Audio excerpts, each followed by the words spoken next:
Hello everybody, hope you're having a nice day. Mine is kind of a shitty day because I'm playing Elden Ring. So yeah, you get my point.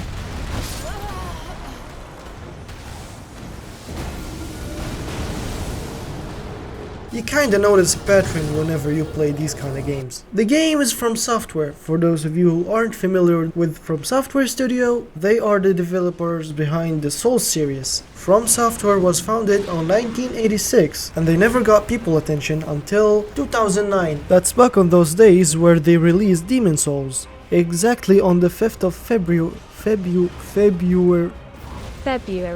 A week after releasing one of the dearest game for my childhood, which is Ninja Blade. Maybe I will talk about it later. Anyway, Hidataka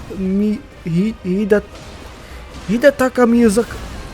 Never mind. He made Demon Souls, and this one itself was a successful game. Now remember, back on 2009, we had Uncharted 2. So at its release, Demon Souls launched poorly, and people called it a niche, a gimmick at that time. But here we are in 2022, 13 years later, and Soul games are considered to be a whole new genre. Before I start talking about this game, I'd like to inform you that this review is a story spoiler free. However, since some people consider showing anything here as spoilers, I feel the need to clarify that I will be including all sort of content and it won't be limited to any area. I haven't finished the game, so I'm not going to be previewing the end anyway. This game is very time consuming. It could be played easily for like 100 hours easily without any effort to milk the game or try to get the most out of it. And I wouldn't be exaggerating if I said 1000 hours, seriously. But even though I haven't finished this game yet, I finally have a final opinion about it. So join me today while we talk about Elden Ring.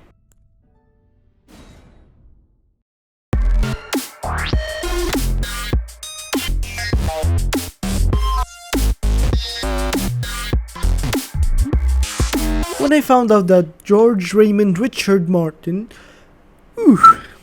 the writer of the original Game of Thrones novel, was joining the story team, I was excited. And what I had in my mind that we are finally going to experience a Soul game with an actual story, and actual cutscenes in it, and all of that. Sadly, Elden Ring doesn't differ really from the previous installment. It shows short, vague cutscene that doesn't lead to anything, and it leaves you in the world looking for answers, collecting all of this data together in order for you to make sense out of this world and this story. The problem is, this works only if you had dedicated your time only for Elden Ring.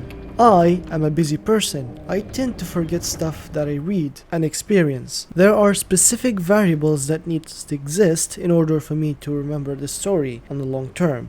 That's why I love Far Cry 3 and Red Dead Redemption 2. So when it comes to the story, my best bet was to check YouTube video that combines all of this stuff in one video for me. Just like any other Soul game, Elden Ring have the same basic control. R1 for quick attack, R2 for heavy attack, L1 for defending, L2 for you to use the tool you have on your left hand, depending on what kind of tool you're using. If you decided to equip a weapon instead of shield, on that side, L1 will attack. So, how does Elden Ring plays different? Well, now more than ever you have access to different kind of weapon. It's not just sword and axes and hammers. This time you can cast magic by your staff. This time you can summon monsters using the summon tool you will eventually get. I never got mine.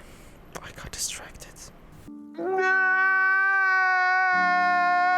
This game allows you to take different approaches, emphasizing on the S, because there are a lot of ways to play this game, which screams loudly replayability value. And although magic thing annoyed hardcore Soul gamers, I loved it. I am not a hardcore Soul gamer. Giving you more weapons to use in this open world doesn't just give you more builds to try. This also encouraged me to check different areas, exploring and checking dungeons because I was excited to try every spell I can get my hands on. So far I have only tried 2 builds, a sword build and a magic build. Needless to say, the magic build was much stronger and it made the game very easier for me. Very easier for me. It's all about the technique. During my playtime, I have came to notice that while there are some elements in this game, like there is a thundercast and a firecast, although the game never clarified if those elements did anything, I don't think that you can take advantage of those elements. No specific enemy takes specific critical damage just because you hit him with a thundercast or whatever. And from what I've noticed, the elemental cast that you use will mostly damage the enemy with its own stats that was given into this game, which isn't really annoying, it's just how this game was built. What's annoying though is the aiming. Aiming mechanism in this game is just it's dull, it's boring. Whenever you're trying to use a ranged weapon, the camera focus on the character's body instead of prioritizing the weapon. You'll be kind of directing the character's body itself, which really doesn't make sense. Like, why would you do that? Why would you make it that way? It feels like they got lazy into that part, so keep that in mind. And by the way, since this game is really more forgiving than any other Soul game, I'd really recommend checking out GameRank's video for starters like me, because up until this point I never knew what the letter meant on the stats. After watching their video I was able to make a better build, which meant I progressed easier. I think for me at least, From Software should never go back after landing in the open world region, because it fixes the main problem I always had with Soul games. You see, I wasn't ever excited to play Soul games before, and the main problem is the fact that those games needed me to grind. I have no problem with the grind. I've played Borderlands, I've played Division before. My problem is that I hate doing the same thing over and over again. Specifically, I mean spawning at the same spot just to go to the enemy who was spawned at his same spot too is boring, because it doesn't offer any new experience. It's just me doing the same thing again and again. In Elden Ring, yes, certain enemies are expected to be seen in the same area, but they're not always at the same spot exactly, and even if they are at the same spot exactly, you wouldn't be noticing it on a wide area. You're more likely to notice this on a small area. But since the way you progress in this game is different from other Soul games, it wouldn't be as annoying. I mean, by the time you come back to the same spot, if you distributed your time spent on this map fairly, it wouldn't be annoying. You wouldn't notice it. Second thing that I believe that is the best thing they have done for this game is following Skyrim formula. You see, when you play Skyrim, and that's basically why this game is so addictive, you roam around the area. You go to your own quest. Along the way, you find an icon on your compass up there. So you say impulsively that you'll just check it quickly for about 5 minutes. It won't take time, it's just something that you will do quickly. And before you know it, your target was on the south, you are on the furthest point at the north. This game is kind of following the same thing too. You will be going on your way, trying to do your quest, trying to follow your target. Then you will see something, either a cave, a new monster you haven't seen before. Something will get your attention. From that point, you will stray further from your quest and you will be doing something else.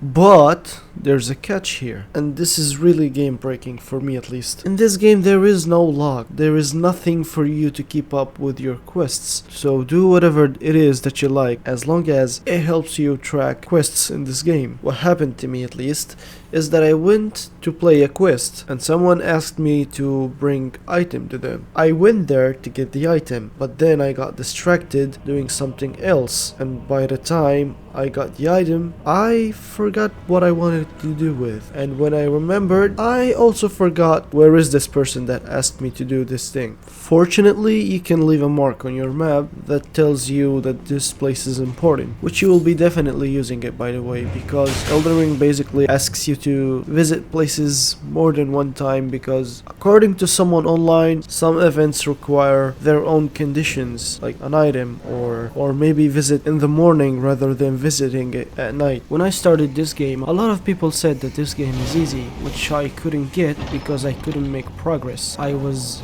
bamboozled when I tried to open a chest and I was magically transported into a cave, and that cave was really a pain in the ass getting out of. Also, that area was locked, and so I didn't know how to go back to the same area I was roaming in. I think it was advanced area. I shouldn't have been there at that point, which is the main excuse for Elden Ring to be an asshole. But as I kept trying, I unlocked few skills which dramatically changed the way I played the game. The more I played, the more skills and weapons I was able to try, and so I had more opportunity to change my approach when things got a little difficult. Because finding a new spell does not mean you should throw the first one and use the new one thinking that this new one will probably be better. Because every spell has its own character, as each one have different type of damage, different range, and different time to cast. And so, yes, this game is easier if you consider using magic, and I believe that magic is the way to go in this game. As far as I experienced, this game crafting system is just for consumables and not gears, or at least that's how my game went, which is kind of a bummer. It's not a deal breaker. Surely would have been nice to craft your own weapons and customize them the way you like them to be. The weapons dropped on this game are identical. You will always be getting the same sword with the same stats, so you shouldn't be expecting anything new when you loot the same weapon. The good news is that those weapons can be modified when you attach Ashes of War to them, adding certain elements to it. That's how you get yourself an electrical elemented weapon. Now, I have a 3060 12GB Nvidia card. I think it's good enough to run this game, but I'm afraid that wasn't the case. The game was laggy for me, it stopped, sometimes frames dropped to literally 0, and it wouldn't continue weirdly unless I press Alt and Tab. Then the game would continue when I'm not focused on the game window, when I can't do anything. At first, I thought I had a problem with my card, but then why would the game run smoothly when I'm not clicking on it? It continued to perform badly until I lowered my graphics settings. After that, the game was decent enough for me to play. The only downside is when I turned around quickly, then the frame would drop until I stopped spinning. So while it didn't bother me, nonetheless I noticed it. And because of that, I can't talk about the game graphics' full potential, but it's safe to say that the game looks good. Just make sure that you don't look at the sky. Don't get me wrong, it's okay, it's not bad, but I've seen better. Nobody's worried about the sky anyway in Soul games. Oh, and if you're the type of person that tries to customize the HUD, maybe you'd like to minimize it, I feel sad to tell you that the HUD is not customizable. It's either always on or always off, period.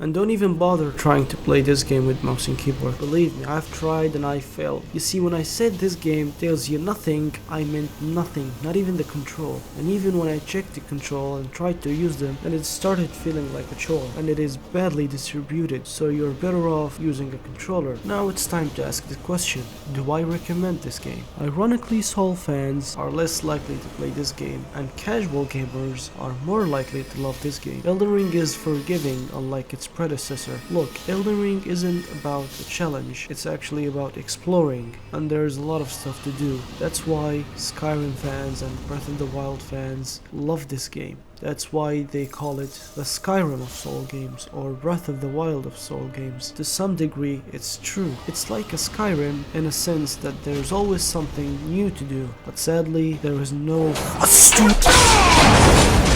in this game. You can play this game for easily 100 hours, and that wouldn't cover what this game has to offer. One of the few complaints I have is that sometimes foes can be huge, especially with Dragon. They are too big for your character, and the camera isn't able to keep up. This ruined my experience, because whenever I wanted to attack the foe, the camera didn't know where to go, and that's where casts and ranged weapons will always be useful. The problem is, ranged weapons aren't as powerful as casts, and that's why, as I have said before, magic is important. Another thing that bugged me with this game is that this one doesn't have its own identity. While this game is great to look at, it feels not original. Think of Sekiro. When I tell you Sekiro, you will probably remember the map. You will remember how the game always looked Asian. It always had that atmosphere to it. Bloodborne also had its own unique artistic style. Elden Ring feels a little bit copied from other stuff. Like yes, if you asked me for an example or something that looked like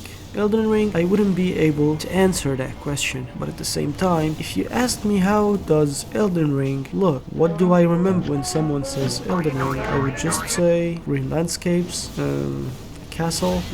What else do we have? Yeah, that big tree. That's it though. None of it is unique. Don't get me wrong, I love this game artistic style and its concepts. I just don't find it original, and I hope you do. It doesn't stray away from Dark Souls. That's all I have to say about Elden Ring. Please leave a comment telling me what do you think. I always love having this kind of discussion about games, and I'm very interested to hear every type of opinion about it. Do you like it? Do you agree? Do you disagree? Let's have a chat in the comment section. And most importantly, thank you very much for watching.